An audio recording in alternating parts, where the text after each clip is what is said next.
सांगाल त्या संदर्भात? आज श्रीकांत शिंदे साहेबांनी आज हॅट्रिक मारलेली आहे, त्याच्यासाठी आम्ही त्यांचा उत्साहाने स्वागतासाठी इथे थांबलेलो आहे आणि त्यांचा विजयाचा उत्सव आम्ही तुम्ही बघत असाल किती जोराने आम्ही साजरा केला. अशा पद्धतीचा 2 लाखाच्या वरती त्यांना लीड भेटलेला आहे. अजून मतमोजणी चालू आहे, तरी पण विजय घोषित केल्यामुळे आम्ही हा उत्साह सगळेजण मिळून करतोय वार्डामध्ये. तुम्हाला काय वाटतं? शिंदे साहेबांच्या त्या कामाच्या जोरावरती त्यांना या टायमाला नक्कीच केंद्रामध्ये मंत्रिपद भेटेल अशी आमची पूर्ण आशा आहे. त्यांची 2 ते 2.5 लाखाच्या वरती त्यांचा मतदान झालेलं आहे.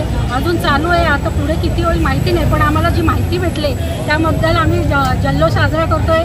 सर्व विटावत मिठाई वाटण्याचं काम चालू आहे आमचं.